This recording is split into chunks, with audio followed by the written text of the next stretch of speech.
I'm back, everyone. And so this is my reaction to Metal Mythos Anthem. And yes, after literally staying up all night and watching this Metal Mythos last night, this is an excellente band. They're that good. I literally liked every single one of their songs on my Spotify playlist. Now, enough talk. Let's rock.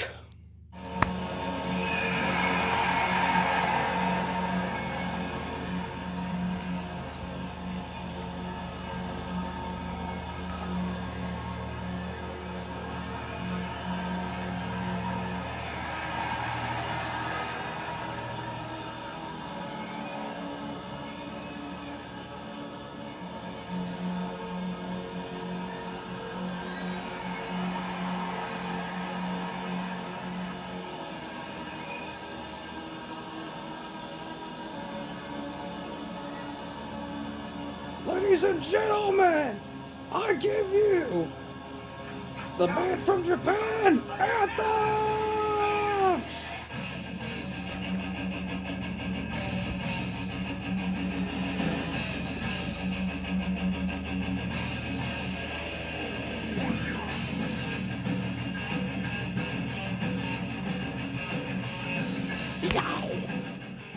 The land of the rising sun is noted for many a fucking thing. Saucer-eyed animu fuck wenches, turnips that glow in the dark. Relax, Nihongo files, I only tease because I love. What many willfully fucking overlook is that it's one of the largest music markets in the world, and as we all know in the mythos, where there is music, there is the metal. The metal. A fair few Far East bands have broken the U.S. market and splayed Exactly. it pussy wide. Loudness and ex-Japan spring Exactly. immediately to mind. All too many metal legends never quite cracked the code. The subject of today's mythos is the flag bearer for this phenomenon. Spine-crackingly consistent, Anthem would come within a cunt hair of crack in the States in the late 80s, Exactly. touring with Paul Gilbert's Racer X to enthusiastic American audiences, not to mention favorable fucking comparisons to all the greatest titans of the genre. But if you're a fan of Judas Priest and accept Anthem is your new favorite band, Japanese Judas Priest. But fortunately, that's not where their story ends. This band is excellence eternal to any fan of this pumping classic 80s metal of the Priest persuasion. That is,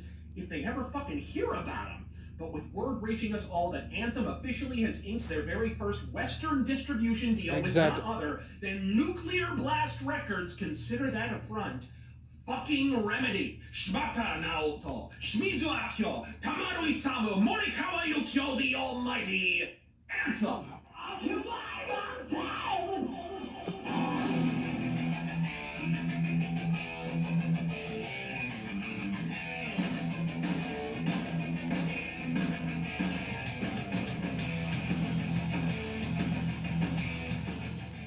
The story of Anthem begins, in my eyes, with a departure. Original vocalist Toshihito Maeda, whose nasally Vince Neil-esque shrill craft was an ill fit for these fuckers, but slid on like a velvet glove with his own band, Dancer, down the line.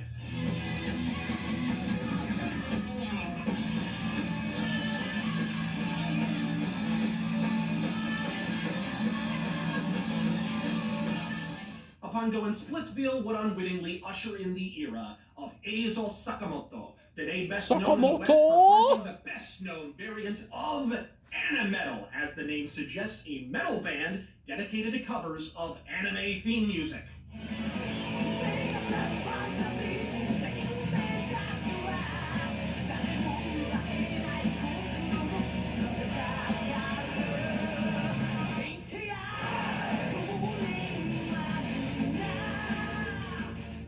But Eizo's latter-day renown was still a distant mirage back in '85, and to be blunt, at times the dude could barely goddamn sing.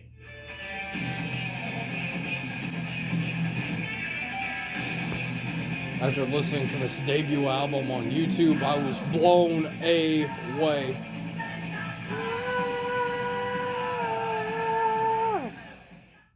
Agonizing, and he's wise enough to work with what he's got and thus avoid embarrassing himself at every turn, but he'd go on to greater glory down the line as his vocal cords matured. But spearheading the proceedings from the very first guitar riff was bassist Naoto Shibata, known affectionately as Ski, a kind of Lemmy meets Steve Harris type, soft-spoken but determined, there you utterly go. Unflagging. If they don't send you buying every single one of their albums, then I don't know what will. 最近見た話だから若干シースと違ってるかもしれないけど、あまりにもスナックみたいなところでライブをやって、自分たちがカウンターライト入って演奏するのかくらいの気持ちの時もあったってことなんですよ。本当です。僕カウンターの中で演奏しました。そうだよね、そういうことあったよね。楽屋にいろんな人のキープボトルが。Guitarists would come and go, vocalists would split, drummers would be in and out like an NBA player's dick and a Kardashian pussy, but through it all, standing tall, at least by Japanese standards, with absolute surety, was Shibata-san. Filling out the rhythm section was Takamasa Oguchi, whose drumming and drinking style later landed him the pithy nom de guerre of Mad but Ochi on guitar. Shredding away with an inimitable, sloppy precision, a style just wild enough to venture into Tipton, Downing, and even quasi-Malmsteen territory. Exactly. Just controlled enough to keep the train on the tracks, the reserved ring general firing on all frets, Hiroya Fukuda. No nicknames needed, motherfucker, and it's good old fuck yeah Fukuda who saves a lamentably lopsided release here. Not so much on the solos, like the rest of his Anthem allies, Fukuda-san was still very much accumulating in his craft, but by the bones of the Emperor, those ass-ramming riffs.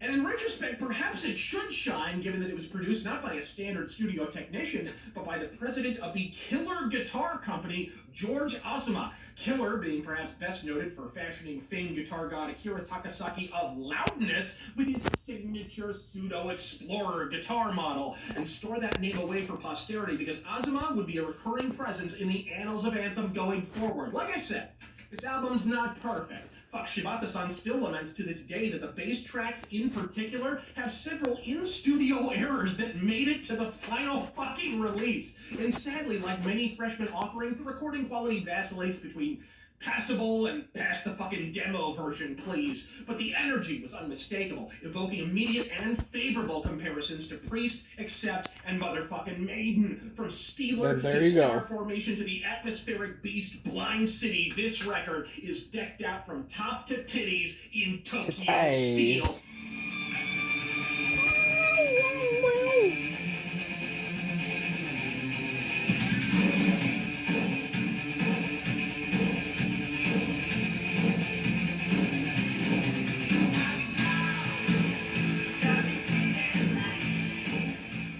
If you can afford those extravagant import prices, plunk down your pesos on this ass kicker of an inaugural album. Next.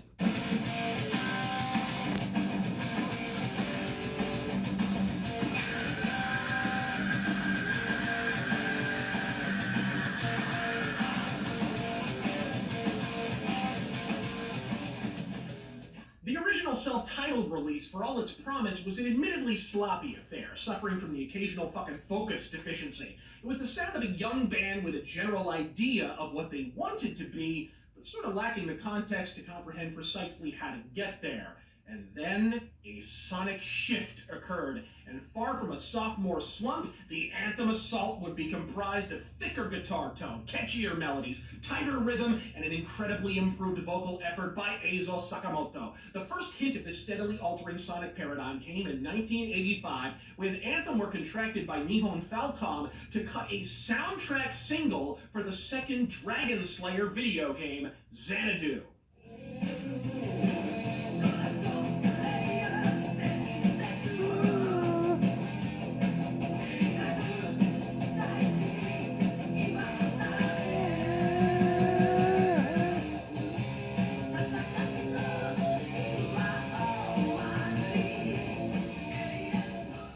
But as excellent as the OST was, Tightrope was fucking fucking Titanic. From the moment that drum roll erupts and you're showered in the soaring speed metal shredcraft of Victim in Your Eyes, it's abundantly clear the fusion of expeditious aggression and haunting melody is a marriage forged in heavy metal matrimony. But like many such speed metal maestros, it's the downbeat, groove-laden affairs that truly leave a lasting mark.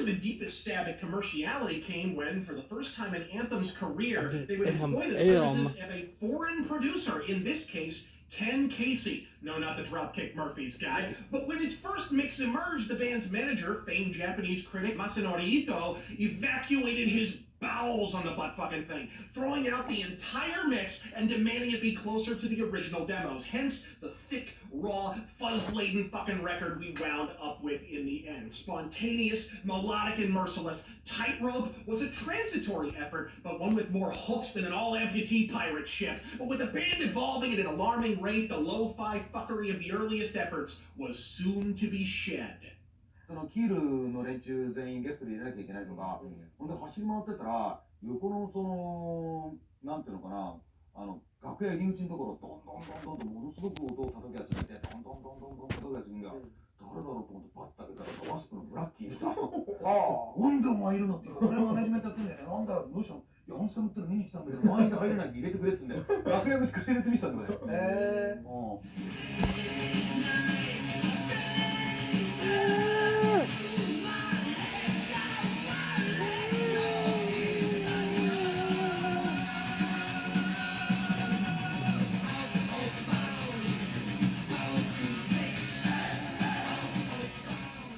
Japanese mythology is rife with references to the fabled Oni, the demons, in days of yore a quasi-legitimate superstition believed to confer untold misfortune. In modern parlance, it's basically the unlucky number 13 of Japanese culture. And in the Japanese music industry, as Naoto Shibata admitted himself, the third album is considered precisely that goddamn Demon's Gate. In short, it was put up or shut up time. With the record company ramping up the promotion, they began putting unspeakable pressure on vocalist Eizo Sakamoto to attend vocal lessons, learn to move on stage, dressing him up in one of the more goddamn ridiculous outfits in 80s metal history. And that's saying something.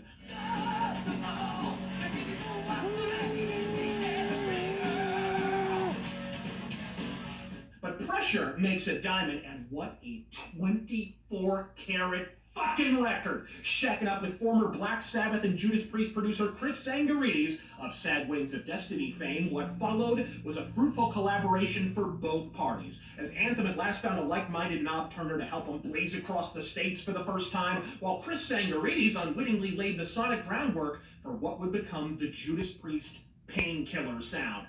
Bound to Break is a beast from the East. Technicality, melody, and metal faultlessly cohabitating in what is quietly one of the finest heavy metal efforts of the 80s. Shibata's songwriting is superb. Ohuji's drums fire through the fucking mix. Sakamoto-san's vocal lessons paid off in spades. But the centerpiece by far is the already excellent axeman Hiroyo Fukuda, who ascended to full-blown fucking guitar hero status.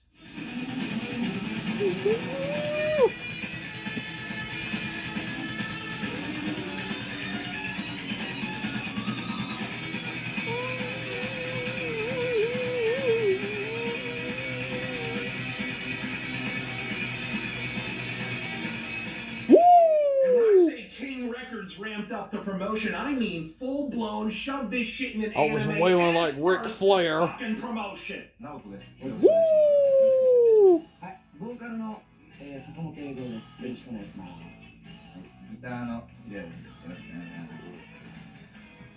ドラムのマンドです。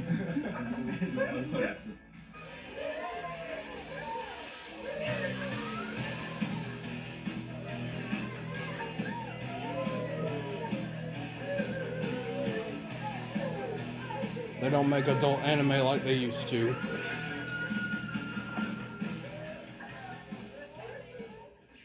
The OVA for 1987's Devilman would feature tracks not only for the current Anthem release, but also from the previous one, Tightrope, amplifying all the more the delayed release of both albums on the newly minted compact disc format in Japan. Better still, they shacked up with the American speed metal merchants Racer X for their very first American shows, which went down in world-rending fashion.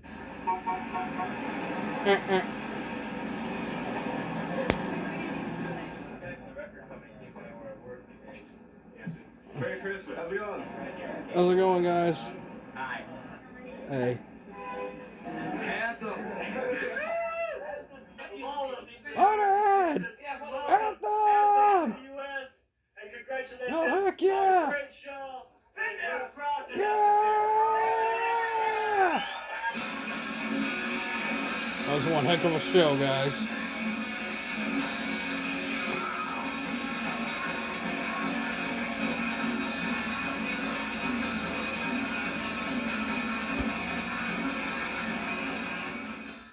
本当に落雷が落ちて飛ぶ場合は大抵電源一気にいくじゃないですか。でも照明とかがついてたし PM も生きてたんで、そしてその電源周りだけ調子悪かったのか、もしくはその落ちた電気がそのギター側の電源に来たのか、ヒラの機材が純粋に調子が悪かったのかはちょっと今となっては分からないですよね。でも2回途切れるんですね。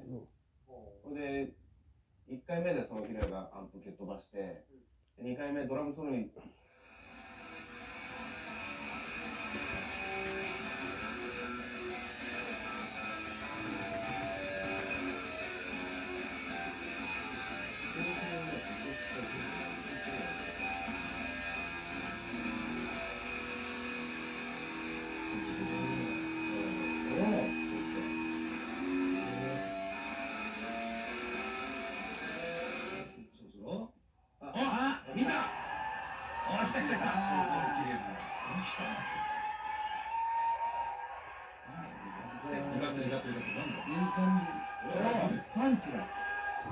その後ヒラがでもねバックステージは確かに真っ暗だった。みんな懐中電灯とかってやってたから確かに電源はどっか飛んだのかもしれない。その何バックつまりドラムソロの時に後ろにみんな戻るわけだ。スタッフはアンセムが雷を呼んだんだっつって盛り上がってましたけど、本人はね。Anthem had at long last cracked America, and the world it seemed was splayed wide before their feet. But while Anthem began to ascend, more than a few heat tiles were lost upon re-entry, with pressure mounting from pounding the pavement on multiple motherfucking continents. Vocalist Eizo Sakamoto began to feel the strain. As footage of the era plainly shows, this dude was not digging life, reportedly suffering crippling stage fright, resulting in immobilizing panic attacks. It was abundantly clear the band's singer Sakamoto-san was Splitsville bound. Unbeknownst to Anthem, they'd already met the man's replacement. In fact, he'd almost been their original fucking choice.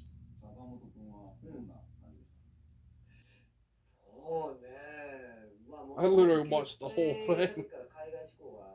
It's almost midnight.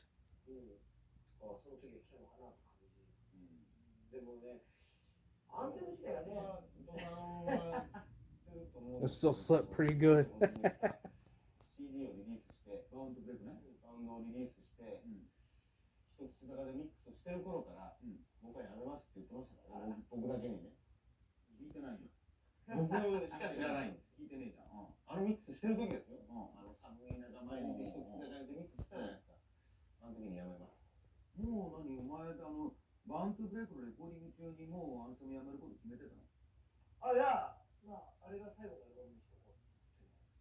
いやだから決めてたことよ。はい。俺は知らなかったけどさ、事務所の社長って全然知らなかった。いつ頃そういう決意固めてたの？アンセムやめるって。いつ頃だろうな。レコーディング中。レコーディング前じゃないですかね。レコーディング前失踪してたじゃん。はい。海がなんか見に行った。多分タイトロックのツアーの時じゃないですかね。タイトロックツアーの時。かな。タイトルツアー、やっぱツアーって言われると、まだまだいけるねって思うじゃない。で、頑張ったんですけどね。バンドの曲作りの頃じゃないですかね。さ、いや話全部そうだけどさ、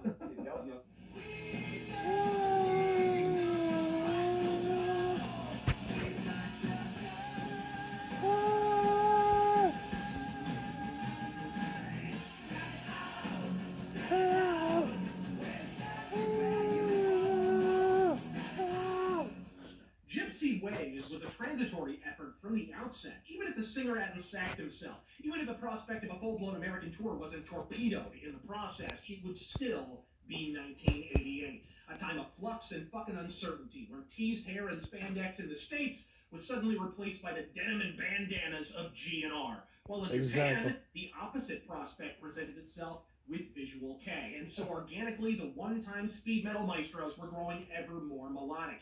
Bound to Break wasn't exactly bursting with radio anthems to begin with, but with the first all-English single of their entire career. Still moving through life. What if we didn't have eyebrows? It's just an ad, people. Just an ad. I'll skip that for y'all. Anthems to begin with, but with the first all-English Ads. single of their Just entire like I hate career. commercials. That, the future direction was all but preordained by this point. An incrementally more melodic metal album, and incidentally, a creative and commercial watershed in the band's career. But first, the new frontman. Hatched in the shadow of Mount Fuji, the iron-lunged Yukio Morikawa had originally tried out for Anthem at their outset, yet only earned runner-up status. But with Sakamoto-san sending in his resignation and the unending album tour cycle necessitating his immediate replacement, off to his little black book went the band leader and bassist, and did he ever hit the fucking mark with this one. With a more trained, controlled delivery and an impeccable, bellowing vocal tone, Morikawa-san's voice was a finely tuned fucking instrument, and while he rarely shows his full range on this record, his rock-solid, soaring performance and effortless execution of multi-octave vocal harmonies imbues this effort with a haunting, heartfelt quality somewhat lacking from previous offerings.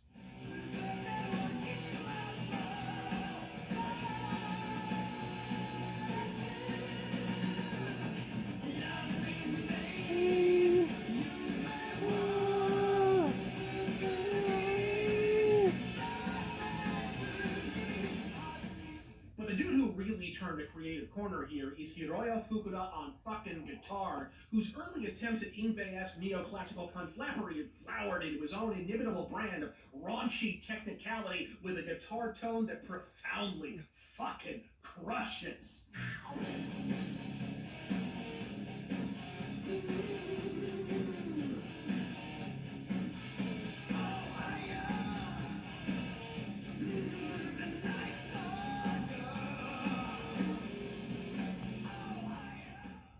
Still, with one eye still somewhat locked on America, the band would once again compose an all-English tune for this album, and thanks to the vocal stylings of Morikawa-san, the pronunciation would be just a cut hair better than poor fucking Azo.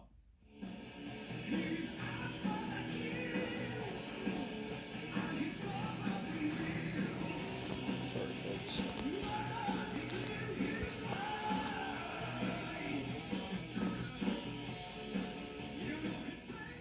Gypsy Ways was a standard bearer for the sadly evaporating prospects of the classic Japanese metal vanguard. And fortunately for the four of them, it sold pretty well too, but the album tour spin cycle spares nary a victim, and inside of a year, it was already time for the follow-up. Would it rule all in sovereign dominion, or consign itself to serfdom? Fuck it, we all know bad anthem albums don't exist, so fucking next!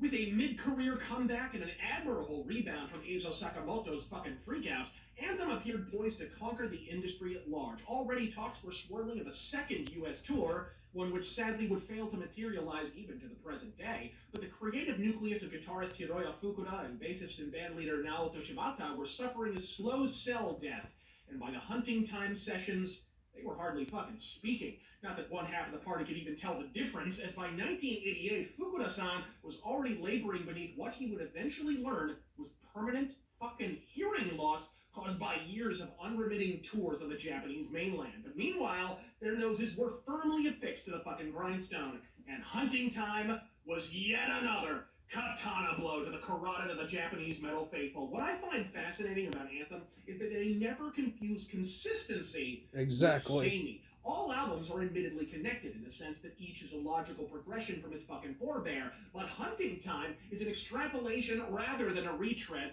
of Gypsy Way's unique melodic metallurgy. And I also highly recommend this band. Thrash metal scene that was already washing onto Asiatic shores. Recommended by the Rageaholic, measure for every heartrending monster ballad who made that video, but one of many others who watched this mythos.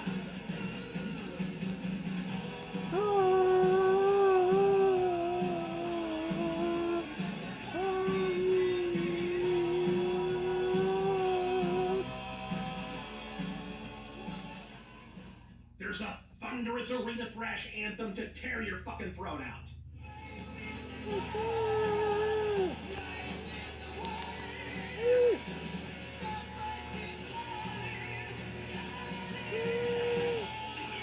Touch.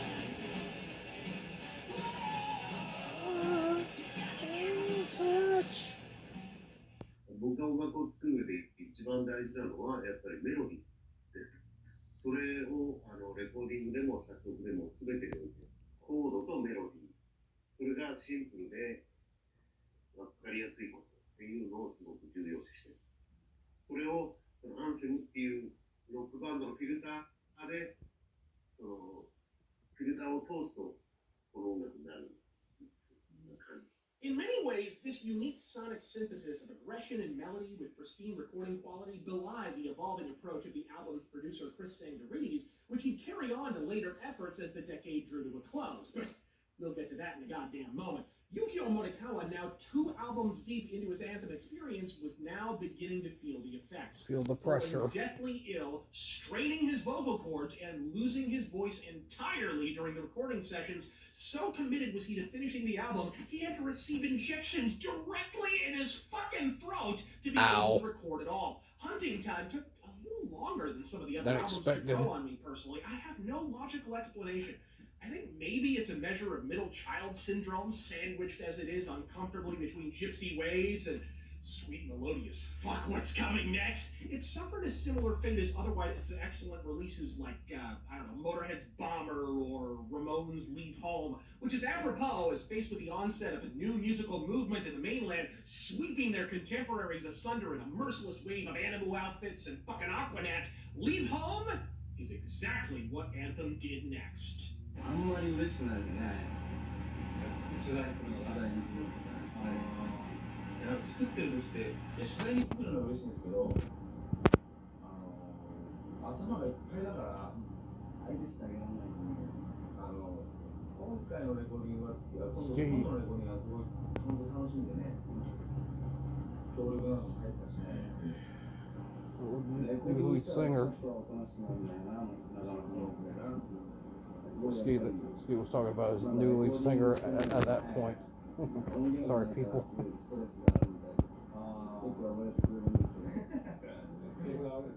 That's fucking shot. And when the 90s dawned, well, you do the math. Grunge happened, that's what happened. No smoke without fire.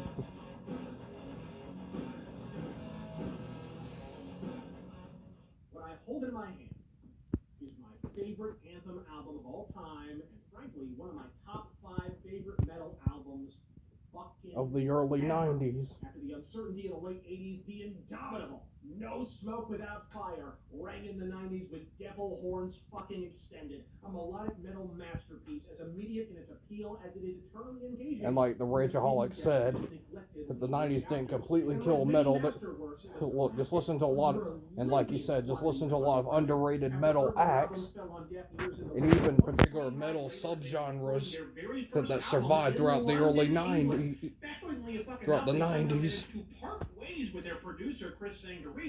While being terrible and everybody else caved into what was popular, while while the Genuine article just got heavier, and like the Rageaholic said, listen to what the Genuine article did in the 90s. Duran engineer Tony Taverner. Even in Japan, they knew this wouldn't fucking fly with metalheads, so even as recently as the 2005 reissue, which I hold in my hand, that man went uncredited on this album, and in his stead, good old George Ozma made a random ass appearance. Whoever the fret flippin' fuck produced this thing did a damn good job. Matt Oldham drums decimate behind a wall of booming Marshalls and trademark Shibata bass work, and twist my titties.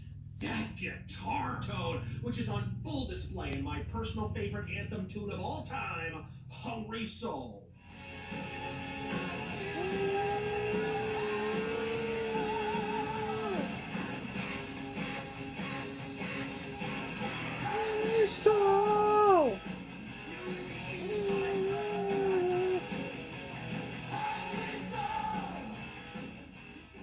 But casting a poll on the proceedings at his wit's end with his band leader and his hapless label, Hiroya Fukuda tendered his resignation, albeit walk-in reservation. Fucking recording first. The question of the cause is still hotly debated in Anthem fanboy circles, nearly as intensely as they shit on Fukuda himself for, quote, sloppy playing on the album. Sloppy playing. Shibata-san himself was quoted as saying Hiroya was too busy playing pool to tune his guitar, which I frankly don't buy a bit of, but don't take my word for it. Exactly.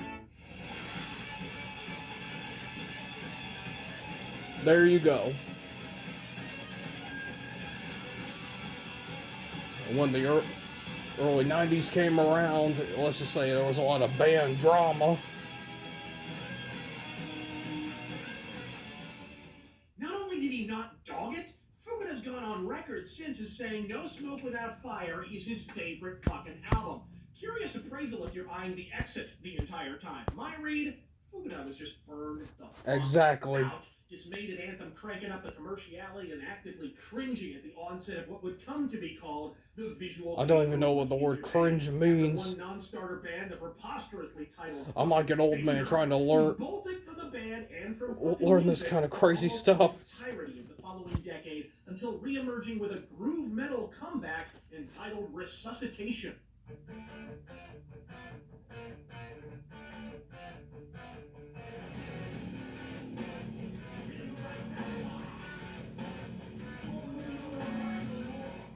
Anthem, meanwhile, were frankly fucked, with a world tour yawning before them and the record company demanding star power right the fuck now. They put out a call to established names. They need some dragon power. The Japanese Yngwie Malmsteen, Hideaki Nakama, whose point of no return was something of an underground sensation on the Japanese mainland.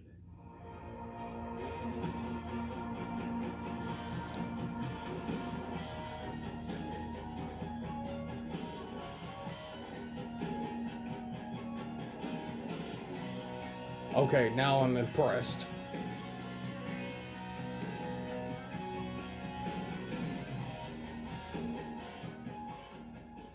Nakama played not a note of music on the record itself, but lest you believe he was never a full-fledged member, you can actually hear him on the remastered CD version, as he did provide one instrumental B-side for the Love on the Edge single entitled ADD.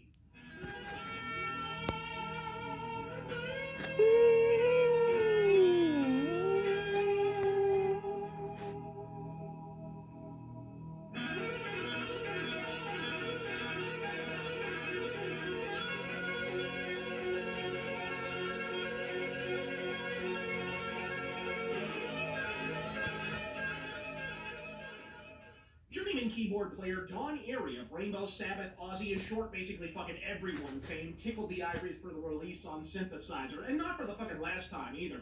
And so what you have with the No Smoke Without Fire era is a few prominent guests, a top-shelf guitarist who's a burgeoning celebrity in his own right, an album awash in commercial appeal, stacked with spectacular songwriting, ideally positioned to capitalize on both the hardcore and casual metal markets, a unified leather-clad image, a world-class stage show, and a record company in fucking free fall. To put it plainly, King Records were plunging cock first into the visual K movement. And as arenas gave way to theaters, gave way to club gigs, the record company made it abundantly clear there was no room for Anthem.